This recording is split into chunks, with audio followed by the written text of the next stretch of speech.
الحمد لله نحمده ونستعينه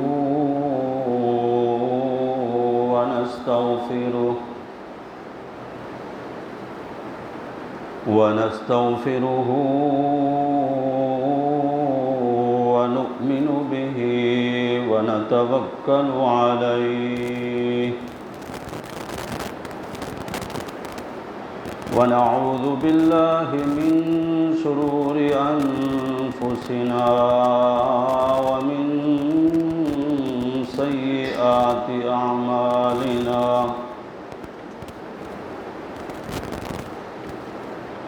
من يهده الله فلا مضل له ومن يضلله فلا هادي له شهادة أن لا إله إلا الله وحده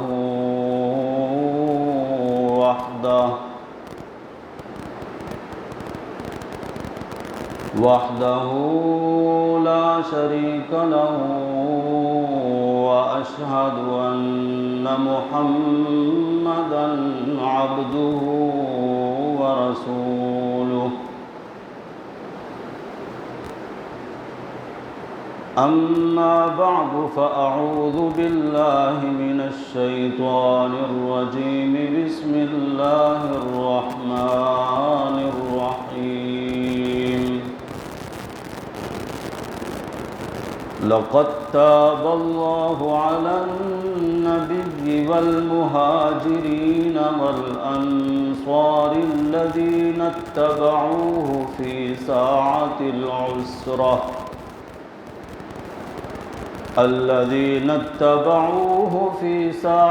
العسرة من بعد ما كاد يزيغ قلوب فريق منهم ثم تاب عليهم إنه بهم رؤوف رحيم صدق الله وصدق رسوله النبي الأمين الكريم ونحن على ذلك لمن الشاهدين والشاكرين والحمد لله رب العالمين اللهم صل على محمد وعلى آل محمد كما صليت على إبراهيم وعلى آل إبراهيم إنك حميد مجيد اللهم بارك على محمد وعلى آل محمد كما باركت على إبراهيم وعلى آل إبراهيم إنك حميد مجيد بزرگان محترم، برادران عزیز،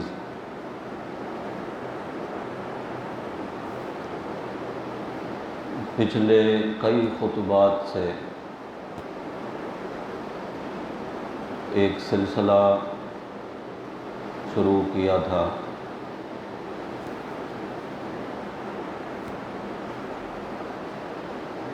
حضور اکرم صلی اللہ علیہ وسلم کی جماعت، صحابہ کرام رضوان اللہ تعالی علیہم اجمعین کی عظمت اور شان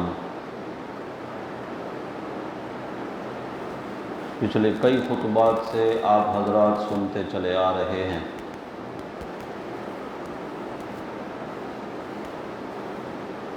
صحابہ سے ہمیں محبت ہے کیونکہ صحابہ ہمارے محسن ہیں، ہم تک دین صحابہ نے پہنچایا ہے،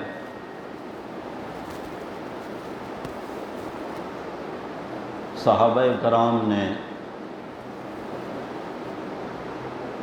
اپنی جانوں کے نذرانے پیش کیے، وطن گھر بار قربان کر کے دنیا کے کونے کونے تک دین اور قرآن پہنچایا ہے۔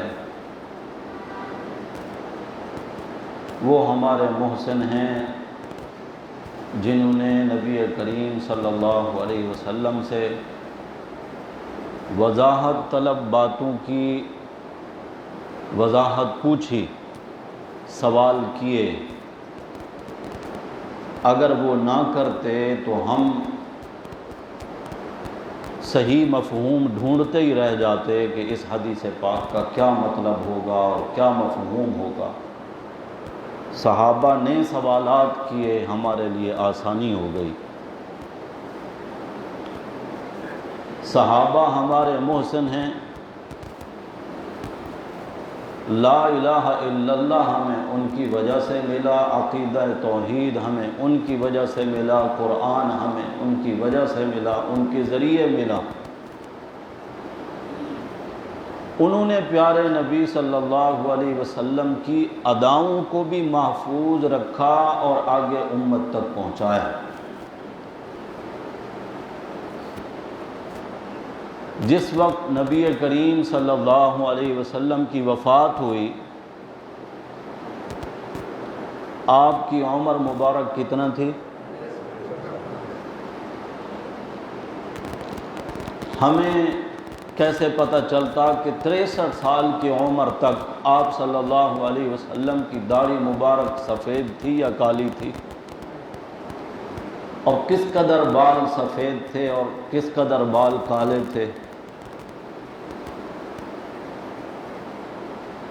صحابہ نے اس چیز کو بھی محفوظ رکھا کہ پیارے نبی صلی اللہ علیہ وسلم کی داڑھی مبارک کے ان بالوں کو بھی گنا اور آگے امت کو پہنچایا کہ میرے نبی کا جس وقت انتقال ہوا ہے تو آپ کی مبارک داڑھی میں 17 بال سفید تھے۔ وہ ہمیں نہ بتاتے تو ہمیں کیا پتا۔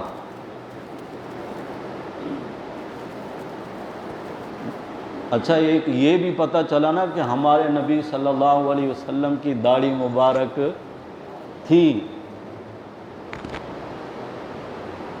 اور صرف ہمارے نبی کی نہیں تھی، تمام انبیاء کی تھی۔ تو یہ داڑھی ہمارے نبی صلی اللہ علیہ وسلم کی سنت نہیں، 1.25 لاکھ انبیاء کی سنت ہے۔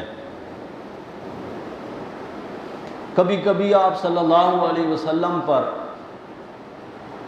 کوئی غم کا موقع آتا، فکر اور پریشانی کا موقع آتا، آپ بہت زیادہ بے تاب ہوتے تو اپنی داڑھی مبارک کو یوں پکڑ کے اللہ کو یوں دکھاتے، اللہ میرے ان بالوں کی لاج رکھ لے، میری مدد فرما۔ یہ ادا ہمیں کس نے بتائی ہے؟ صحابہ نے۔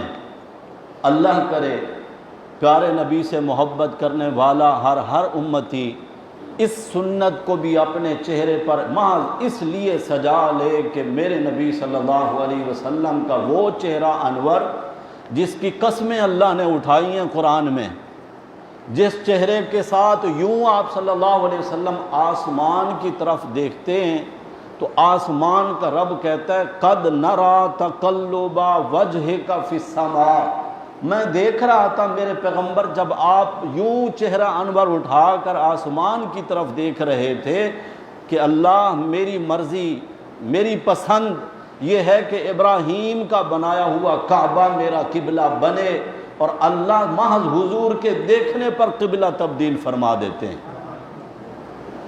اللہ کرے کہ امتی بھی محض محبت رسول میں اپنے چہرے پر اس سنت کو سجا لے۔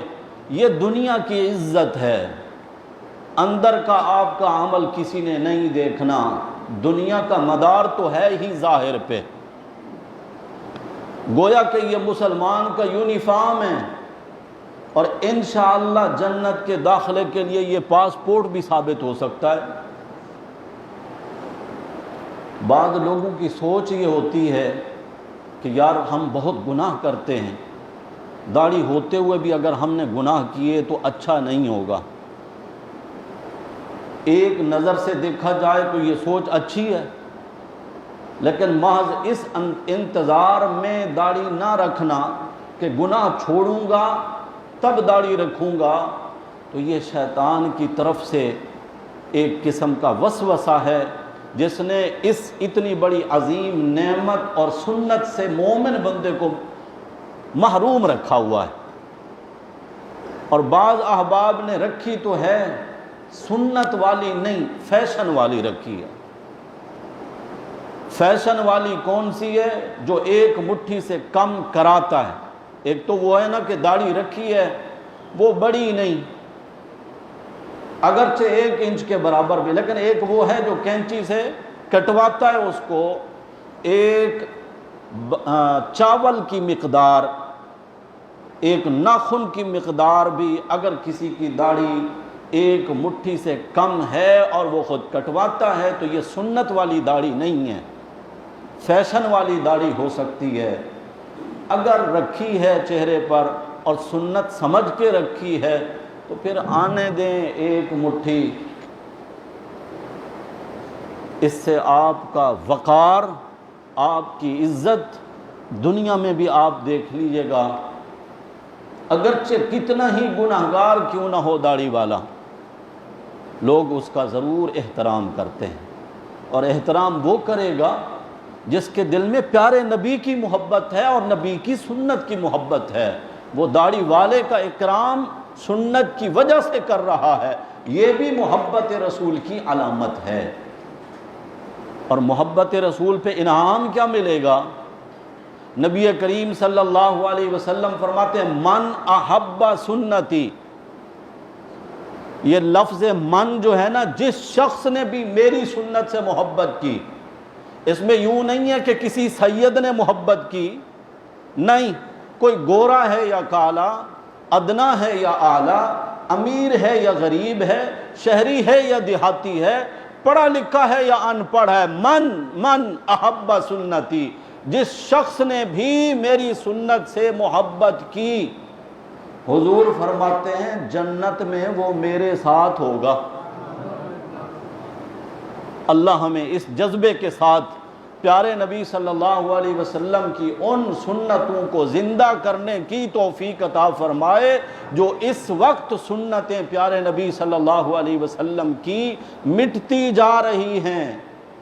لوگ اس وجہ سے بھی سنت پہ عمل نہیں کرتے کہ لوگ باتیں کرتے ہیں، کوئی بکواسات کرتے ہیں، کوئی طنز کرتے ہیں، کوئی طعنے دیتے ہیں، کوئی اس طرح بھی کہہ دیتے ہیں جمعہ 8 دن ہوئے داڑھی رکھی ہے، اور کردار اس کا یہ ہے، داڑھی کی وجہ سے اگر یہ طعنے سننے پڑ رہے ہیں تو یاد رکھیے یہ بھی بخشش کا ایک سبب اور ذریعہ ہو سکتا ہے کہ نبی کی سنت کی وجہ سے طعنے سنے ہیں، طنز سنا ہے، تو کیا ہوا؟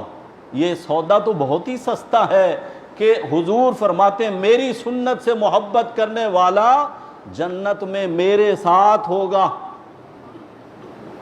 یہ بیچ میں ایسے بات آ گئی، اللہ کرے کسی کے دل میں اتر جائے، کوئی میرا مسلمان مومن بھائی سنت سمجھ کر محبت رسول کی وجہ سے سنت سے محبت کرتے ہوئے اگر اس نے داڑھی رکھ لی،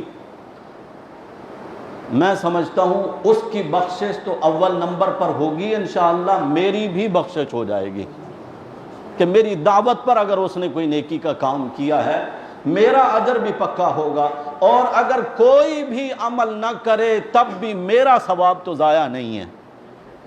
تو میں عرض یہ کر رہا تھا کہ صحابہ نے اللہ کے نبی صلی اللہ علیہ وسلم کی اداؤں کو محفوظ کیا، آگے امت تک پہنچایا،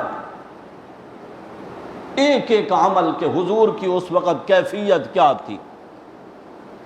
فتح مکہ کے دن فاتح بن کر ہمارے نبی صلی اللہ علیہ وسلم مکہ میں داخل ہو رہے ہیں، 10,000 قدوسی لشکر اسلحہ سے لیس ہے، مختلف قبائل کے پاس الگ الگ جھنڈے ہیں، بڑی شان و شوکت کے ساتھ مکے میں داخل ہو رہے ہیں۔ حضور اکرم صلی اللہ علیہ وسلم جو اس لشکر کے کمانڈر ہیں، آپ اپنی سواری پر، اونٹنی پر سب سے پیچھے ہیں، لشکر آگے آگے جا رہا ہے، کیونکہ آگے آگے چلنا تکبر کی، غرور کی علامت ہے، اور غرور اور تکبر تو میرے نبی کے کبھی قریب بھی نہیں آیا نا۔ کیفیت کیا ہے؟ فاتح کی۔ ہمارے ہاں تو کونسلر کا الیکشن بھی اگر کوئی جیت جائے تو اس کے پاؤں پھر زمین پہ نہیں ٹکتے، پھر فائرنگ ہوتی ہے، پھر نعرے بازی ہوتی ہے، پھر جو مخالف فریق ہوتا ہے اس کے گھر کے سامنے جا کر پٹاخے پھوڑے جاتے ہیں اور نعرے بازی کی جاتی ہے۔ ہمارے لیے تو اپنے نبی کا اسوہ حسنہ کافی تھا۔ کل کے مظلوم، رات کی تاریکی میں مکہ چھوڑ کر جانے والے آج فاتح بن کر مکہ میں داخل ہو رہے ہیں، لیکن کیفیت کیا ہے؟ صحابی بتاتے ہیں، نبی کریم صلی اللہ علیہ وسلم کی مبارک زبان پر قرآن کی یہ آیت ہے، اِنَّا فَتَحْنَا لَكَ فَتْحًا مُبِينًا، اور سر مبارک جھکتا جا رہا ہے، جھکتا جا رہا ہے، حتیٰ کہ اونٹنی کی پالان کے ساتھ میرے نبی کی داڑھی مبارک لگ گئی، سجدہ ریز ہو کر، عاجز بن کر نبی کریم صلی اللہ علیہ وسلم مکہ میں داخل ہو رہے ہیں۔ یہ ادائیں ہم تک کن لوگوں نے پہنچائی ہیں؟ صحابہ کرام نے۔ وہ ہمارے محسن ہیں، اس لیے ہم ان کا تذکرہ کرتے ہیں۔ اور جو اعزاز میرے نبی کے اصحاب کو ملا ہے نا، بعد میں آنا والا کوئی بھی نیکوکار، متقی، پرہیزگار، تہجد گزار، شب زندہ دار، جتنا بھی نیکوکار ہو، کسی بھی صحابی کے اعزاز تک نہیں پہنچ سکتا۔ حضور اکرم صلی اللہ علیہ وسلم غزوہ بدر کے موقع پر، جنگ تو وہ ہوتی تھی نا جو دشمن کے سامنے صفوں کی صفیں بنائی ہیں، سامنے دشمن کھڑا ہے اور ادھر مسلمان کھڑے۔ آپ صلی اللہ علیہ وسلم نے صفیں ترتیب دلائیں، جس طرح آپ نماز کے لیے صف میں کھڑے ہوتے ہیں، اور فرمایا کہ صفیں اس طرح بناؤ جس طرح فرشتے صفیں بناتے ہیں۔ صحابہ نے پوچھا، یا رسول اللہ فرشتے کیسے صفیں بناتے ہیں؟ آپ نے فرمایا بالکل صف سیدھی، نہ کسی کا سینہ آگے نکلا ہوا ہے اور نہ کسی کے پاؤں آگے بڑھے ہوئے، نہ کسی کے پیچھے، بالکل برابر صحابہ نے صفیں بنائی۔ حضور ان کی صفیں سیدھی فرما رہے ہیں، تیر آپ کے ہاتھ میں بطور چھڑی کے، فلاں پیچھے ہو جائیں، فلاں آگے ہو جائیں، برابر ہو جائیں۔ ایک میرے نبی کے خادم ہیں، صحابی ہیں، حضرت سواد رضی اللہ تعالی عنہ، ان کا پیٹ اور سینہ صف سے ذرا آگے نکلا ہوا تھا۔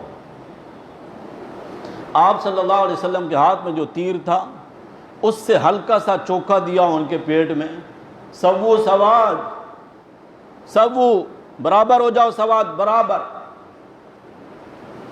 صحابی کو موقع ملا،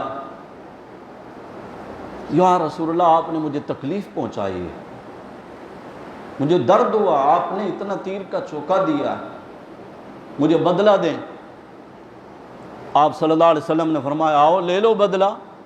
نہیں یا رسول اللہ آپ دیکھ رہے ہیں میں ننگے بدن ہوں، میرے جسم پر کرتا نہیں ہے، آپ نے کرتا مبارک پہنا ہوا ہے، مجھے ننگے بدن بدلہ دیں۔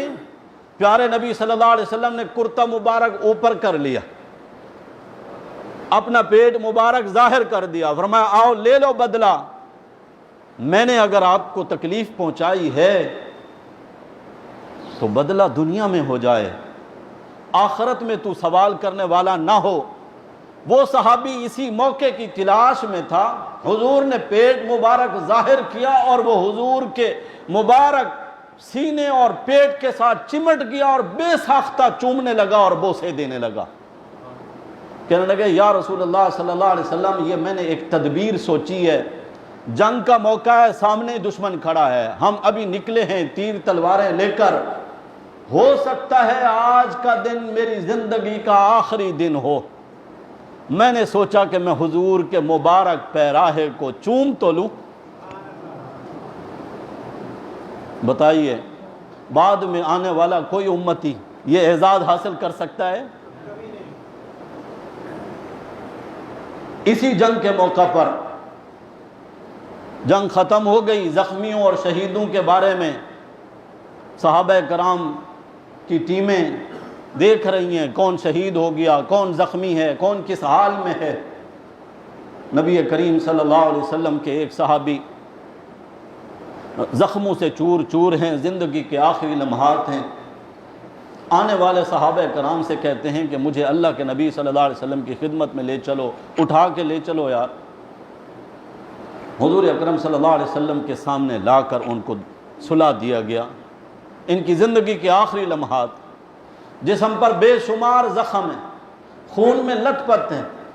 حضور پوچھتے ہیں کیا حال ہے، کس کیفیت میں ہوں؟ اپنا رخسار یہ حضور کے مبارک قدموں کے ساتھ لگا دیتے ہیں، یا رسول اللہ بس جا رہا ہوں دنیا سے۔ اسی حال میں وفات ہو جاتی ہے، شہید ہو جاتے ہیں۔ کہاں شہید ہو جاتے ہیں؟ میرے نبی کے قدموں میں۔ بعد میں آنے والا کوئی بھی امتی یہ اعزاز حاصل نہیں کر سکتا۔ یہ میرے نبی کی جماعت ہے اور میرے نبی کے اصحاب ہیں، جن کے جنازے میرے نبی نے پڑھائے، غسل کے لیے ہدایات دیں، جن کے کفن میرے نبی نے دلوائے۔ کئی خوش قسمت ایسے تھے جن کو قبر میں سلایا میرے نبی نے اپنے ہاتھوں۔ یہ عام لوگ نہیں ہیں، عام لوگ ان مقدس لوگوں پر تنقید کرتے ہیں، یہ عام لوگ نہیں ہیں، یہ بڑے اونچے درجے کے لوگ ہیں جن کو اللہ نے میرے نبی کے دور میں پیدا فرمایا اور میرے نبی کی صحبت میں پہنچایا۔ وہ میرے نبی کے صحابی بنے۔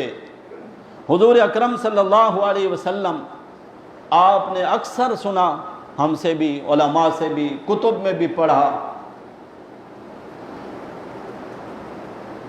آپ کے مبارک گھر میں کئی دن چولہے میں آگ نہیں جلتی، کھانے پینے کے لیے کچھ نہیں ہوتا، پانی پر گزارا ہوتا یا پھر کھجور پر، یا پھر کھجور کی محض گٹھلیاں چوس چوس کر گزارا کیا جاتا۔ ایک دن آپ صلی اللہ علیہ وسلم گھر سے نکلے کہ اتنا دن ہو گئے، کھانے کو کچھ ملا نہیں ہے۔ ابو بکر کے گھر جاتے ہیں، ہو سکتا ہے وہاں کچھ کھانے کو ملے۔ حضور کی نظر میں، حضور کے اپنے دور میں اول نمبر تھا صحابہ میں تو کس کا تھا؟ آپ صلی اللہ علیہ وسلم کے اپنے قریبی رشتہ دار بھی تو تھے، چچاؤں کے گھر ہیں، چچا زاد بھائیوں کے گھر ہیں، اپنے قریش خاندان کے گھر ہیں، لیکن نہیں، ابو بکر کے گھر۔ حضور گھر سے نکلے، چند قدم ہی چلے تھے کہ سامنے سے حضرت ابو بکر تشریف لے آئے، سلام کیا۔ حضور نے فرمایا ابو بکر کہاں؟ یا رسول اللہ آپ کے پاس آ رہا تھا، گھر میں کھانے کو کچھ نہیں تھا، ہم تو غریب لوگوں کے پاس بھوک مٹانے کا ایک ذریعہ یہی ہے، آپ کے چہرے انور کی زیارت کر لیتے ہیں تو 11 دن کی بھوک ہماری ختم ہو جاتی ہے۔ میں تو اس لیے گھر سے نکلا ہوں کہ جا کر اللہ کے نبی صلی اللہ علیہ وسلم کے چہرے انور کو دیکھ لوں۔ حضور نے فرمایا ابو بکر کیفیت تو میری بھی یہی تھی، میں بھی بھوک کے وجہ سے نکلا گھر سے کہ ہو سکتا ہے ابو بکر کے گھر پہ کچھ ہو۔ فرمایا چلو پھر عمر کے گھر چلتے ہیں۔ ابو بکر کے بعد کن کا نام ہے؟ عمر کے گھر چلتے ہیں۔ ٹھیک ہے یا رسول اللہ۔ حضور حضرت ابو بکر صدیق کو ساتھ لے کر چلیں، راستے میں حضرت عمر آ رہے ہیں، سلام دعا کے بعد عمر کہاں؟ اخرجت الجوع، یا رسول اللہ بھوک نے گھر سے نکال دیا، گھر میں کھانے کو کچھ نہیں تھا۔ سوچا کہ آپ صلی اللہ علیہ وسلم کی خدمت میں چلتے ہیں، زیارت کریں گے، باتیں ہوں گی، بھوک ختم ہو جائے گی۔ آپ نے فرمایا کیفیت تو ہماری بھی یہی ہے، ہم تو آپ کے پاس آ رہے تھے۔ آپ صلی اللہ علیہ وسلم نے سیدنا ابو بکر صدیق کو پکڑا اور سینے سے لگایا، پھر ان کو ہٹایا اور حضرت عمر کو پکڑا اور اپنے مبارک سینے سے لگایا۔ کوئی ہے جو ابو بکر و عمر کے مرتبے کا مقابلہ کر سکے؟ اور میرے نبی فرما کیا رہے ہیں؟ وزیریا، تم میرے وزیر ہو، دو وزیر میرے آسمانوں میں ہیں، دو زمین پر، جبرائیل اور میکائیل میرے آسمان کے وزیر ہیں، زمین پر میرے وزیر ابو بکر و عمر ہیں۔ پھر کیا فرماتے ہیں؟ آئی نیا، ادھر سے عمر کو پکڑ کے ابو بکر کو پکڑ کے آئی نیا، ادھر سے حضرت عمر کو آئی نیا، میری دائیں بائیں آنکھیں تو تم ہی ہو۔ نبی کریم صلی اللہ علیہ وسلم سیدنا ابو بکر اور سیدنا عمر کو اپنی مبارک آنکھیں فرما رہے ہیں۔ آپ کہتے ہو نا اپنے بچوں کو میرا نور نظر، یہ کیا ہوتا ہے؟ میری آنکھیں جنہیں دیکھ کر میری آنکھیں ٹھنڈی ہوتی ہیں، یہ ہے مفہوم، جنہیں دیکھ کر میری آنکھیں ٹھنڈی ہوتی ہیں۔ فرمایا چلو یار، آج قسمت نے موقع دیا ہی ہے، سعد ہمارا صحابی ہے، مدینہ سے ذرا دور اس کا گھر ہے، بڑے باغات ہیں اور اللہ نے بہت کچھ اس کو دے رکھا ہے۔ اکثر وہ مجھ سے کہتا رہتا ہے یا رسول اللہ کبھی تو آپ میرے غریب خانے بھی تشریف لاتے، میں آپ میرے کنویں کے ٹھنڈے پانی سے غسل فرماتے، پھر میں آپ کے مبارک بالوں میں کنگھی کرتا، پھر میں بکرے ذبح کرتا، پھر آپ کو کھلاتا پلاتا، میں اپنے ہاتھوں سے کھجوریں توڑتا اور آپ کو کھلاتا، کبھی تو یا رسول اللہ آپ تشریف لائیے۔ حضور نے فرمایا سعد اکثر کہا کرتا ہے آج موقع ہے، ہمیں ضرورت بھی ہے، وہ بھی خوش ہو جائے گا، ہو سکتا ہے ہمیں بھی اللہ تعالیٰ وہاں رزق دے دیں۔ اب یہ تینوں جا رہے ہیں، اللہ کے نبی صلی اللہ علیہ وسلم و سیدنا ابو بکر و سیدنا عمر حضرت سعد کے در پر۔ لوگ تو محض خیالی پلاؤ پکاتے ہیں نا کہ سنا ہے آپ ہر عاشق کے گھر تشریف لاتے ہیں، یہ سنا ہے، یہ سنی سنائی باتیں ہیں، اور جو میں سنا رہا ہوں یہ حقیقت والی باتیں جن کے گھر حضور بنفس نفیس تشریف لایا کرتے تھے۔ دور سے حضرت سعد گھر سے نکلے تھے، انہوں نے دیکھ لیا کہ نبی کریم صلی اللہ علیہ وسلم میرے گھر آ رہے ہیں، اس طرف تشریف لا رہے ہیں، وہ جلدی جلدی اپنے گھر گھسے اور باہر کا دروازہ بند کر دیا۔ آپ صلی اللہ علیہ وسلم کی عادت مبارکہ یہ تھی کہ جب کسی کے ہاں تشریف لے جاتے، ایک تو یہ کہ دروازے کے سامنے کھڑے نہیں ہونا، ایک طرف کھڑے ہونا ہے تاکہ گھر کے اندر کے ماحول پر آپ کی نظر نہ پڑے، یہ ادب ہے نا، دوسرے کی عزت پر، اس کے گھر پر، اس کے گھر کے ماحول پر نظر نہ پڑے۔ دوسرے یہ کہ اجازت لینے کا طریقہ یہ تو نہیں تھا نا کہ جس طرح آج تو ہمارے گھر کے باہر گھنٹی کا بٹن لگا ہوتا ہے، گھنٹی دباؤ وہ آئیں۔ آپ صلی اللہ علیہ وسلم کا طریقہ یہ تھا، سلام فرماتے السلام علیکم، پھر اتنا دیر وقفہ دیتے جتنی دیر میں کوئی شخص 4 رکعت نماز پڑھ سکے، کہ ہو سکتا ہے گھر والا نماز میں مشغول ہو اور فوراً اس نے لبیک نہیں کہا، باہر نہیں آیا، دروازہ نہیں کھولا، یوں نہیں ہے کہ بس تابڑ توڑ حملے، نہیں، سلام فرمایا اور انتظار کرتے رہے۔ حضرت سعد تو اندر ہی ہیں، دروازہ بند ہے، اب وہ دروازے کی درازوں سے دیکھ رہے ہیں نبی کریم صلی اللہ علیہ وسلم کو۔ حضور کہتے ہیں السلام علیکم یا سعد، اور حضرت سعد کہتے ہیں وعلیکم السلام ورحمۃ اللہ وبرکاتہ، آہستہ۔ حضور تو زور سے سلام کر رہے ہیں، پھر حضور نے وقفہ فرمایا، پھر دوبارہ السلام علیکم یا سعد، اے سعد اور سعد کے گھر والوں تم پر سلامتی ہو۔ یہ سلامتی کی دعائیں کون دے رہے ہیں؟ مل سکتی ہیں کسی بعد والے امتی کو، چاہے امام بخاری کیوں نہ ہو، امام اعظم ابو حنیفہ رحمۃ اللہ علیہ کیوں نہ ہو، کوئی محدث مفسر، کوئی فقیہ، کوئی امتی یہ اعزاز اب نہیں لے سکتا، یہ اعزاز صرف صحابہ کے لیے تھا۔ حضور نے پھر وقفہ فرمایا، تیسری دفعہ پھر سلام کیا، حضرت سعد نے پھر آہستہ جواب دیا، دروازہ نہیں کھولا۔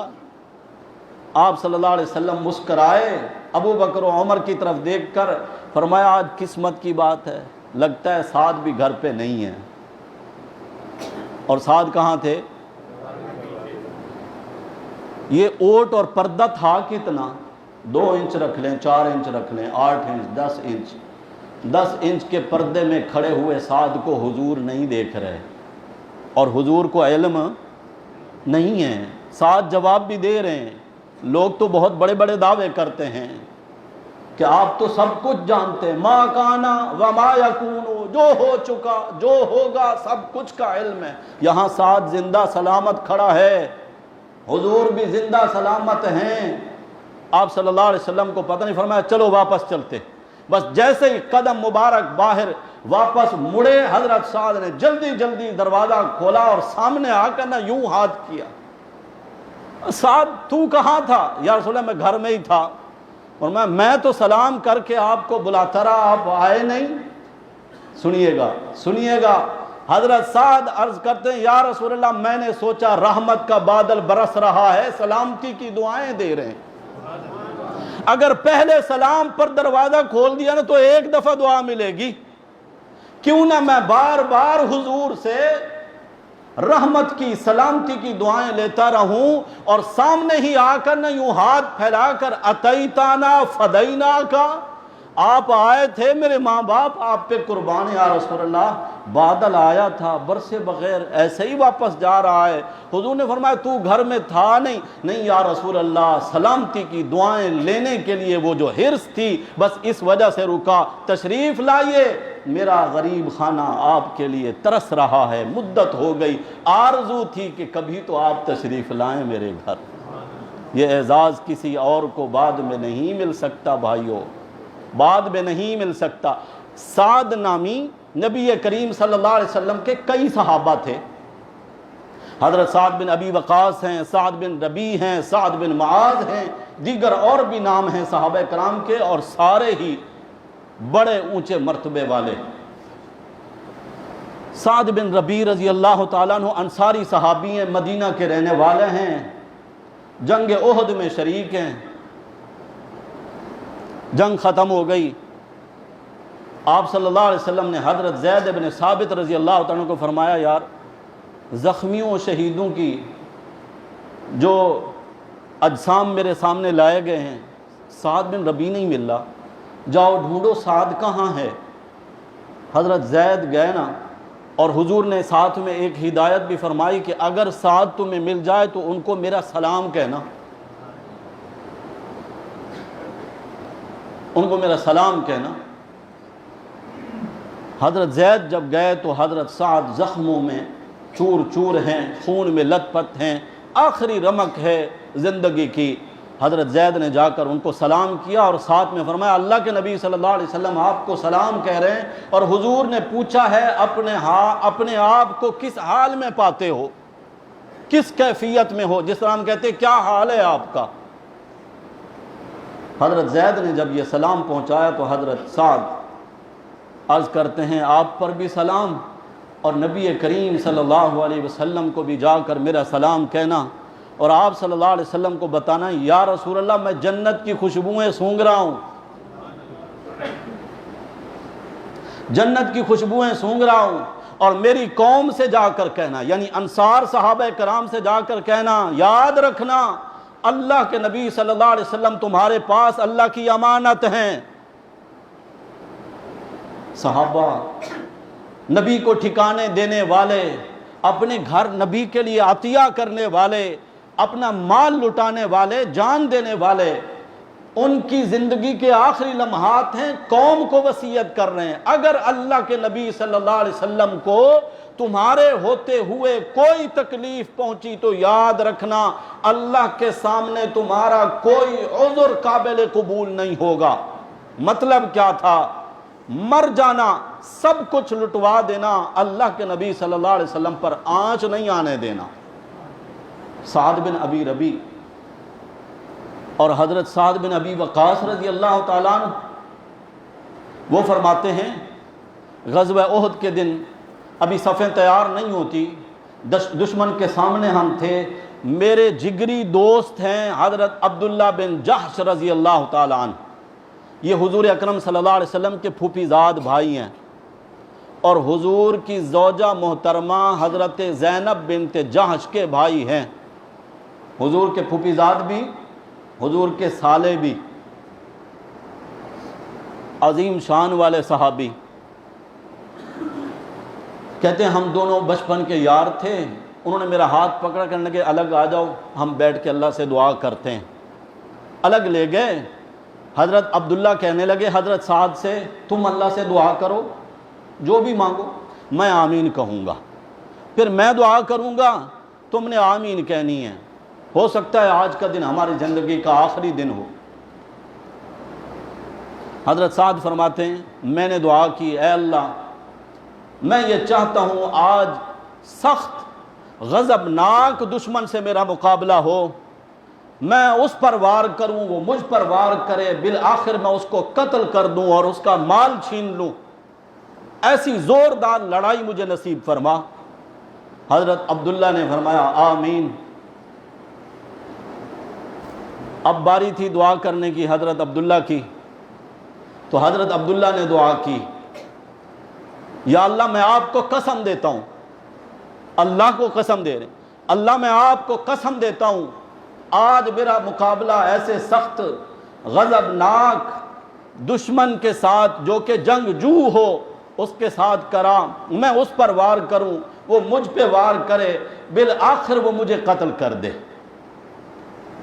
میرا پیٹ چاک کرے، میرا سینہ چاک کرے، میرا کلیجہ اور میرا دل نکالے، میرے ناک کان کاٹ دے، اللہ ایسے دشمن سے میرا پالا پڑے آج، اور قیامت کے دن جب میں تیرے حضور آؤں اور تو مجھ سے سوال کرے عبداللہ تیرا حلیہ یہ کیسے، تیرے ناک کان کیوں کٹے ہوئے ہیں، حالانکہ اللہ تو جانتا ہے وَهُوَ عَلَمُ، اس سے تو کوئی بات چھپی نہیں، لیکن حضرت عبداللہ بن جحش رضی اللہ تعالیٰ کی تڑپ دیکھیں، اللہ میں تیرے راستے میں شہید ہو جاؤں، پھر میرے جسم کا مسئلہ کیا جائے، میرے جسم کا حلیہ بگاڑا جائے، تو مجھ سے پوچھے عبداللہ اس حال میں کیوں آئے، تو میں آگے سے عرض کروں یا اللہ تیرے راستے میں، تیرے نبی کے راستے میں کٹ گیا تھا، جسم کے ٹکڑے ٹکڑے کرا دیے تھے، اور آگے سے اللہ تو کہے صدقتا، تو نے سچ کہا ہے۔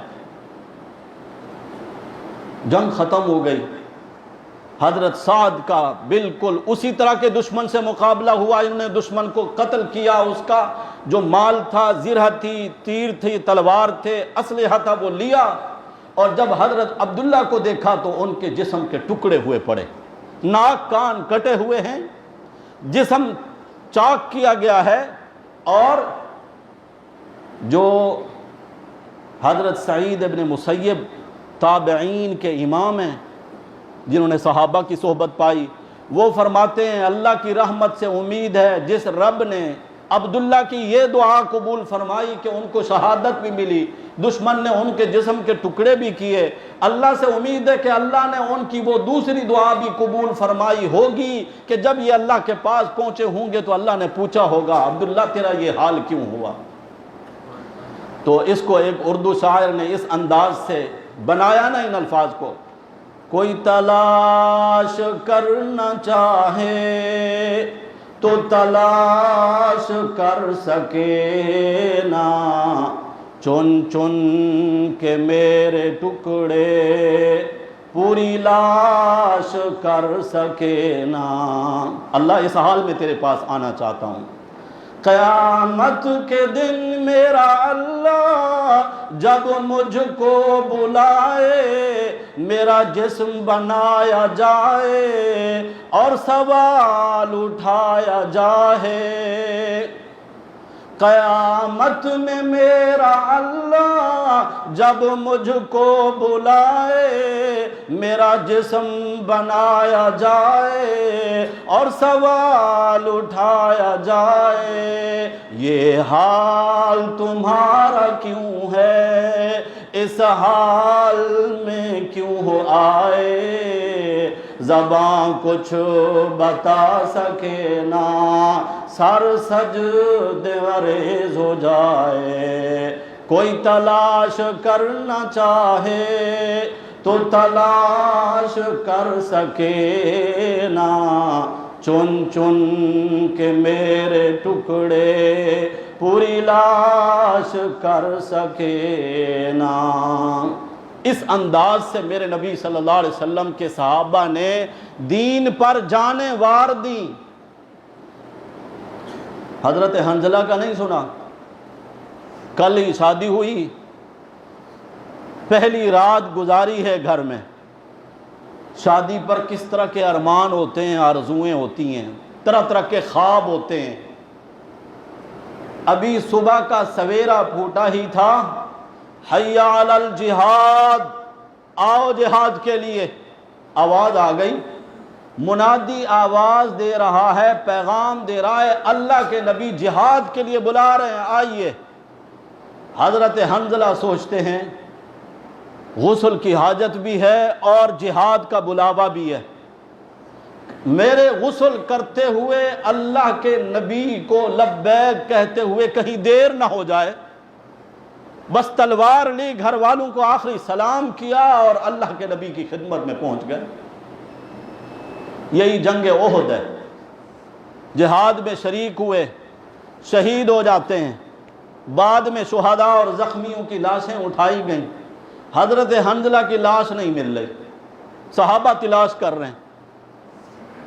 پھر کچھ دیر کے بعد ایک صحابی ایک نشیب والی جگہ پہ نیچے کی طرف، پہاڑی جگہ تھی، کہیں گڑھے کہیں کس طرح کا ماحول، وہاں جا کر دیکھتے ہیں تو حضرت حنظلہ کی لاش رکھی ہوئی ہے، سر کے بالوں سے پانی کے قطرے بہہ رہے۔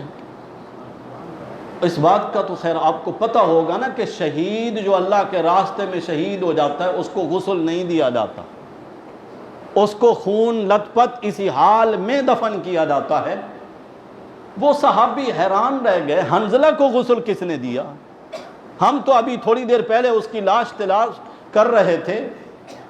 آپ صلی اللہ علیہ وسلم کو بتایا گیا، حنظلہ کی لاش کو لایا گیا۔ آپ صلی اللہ علیہ وسلم نے فرمایا جلدی سے جاؤ ان کے گھر والوں سے اس کی کیفیت معلوم کر کے آؤ۔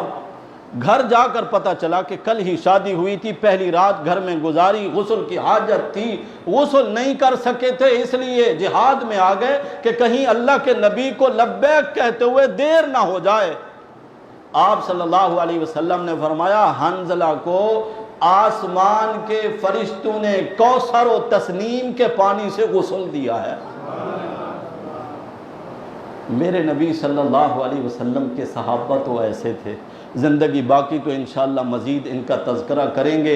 دعا یہ ہے کہ اللہ ہم سب کو ان کے نقش قدم پر چلنے کی توفیق نصیب فرمائے۔ آخر دعوانا الحمدللہ رب العالمین۔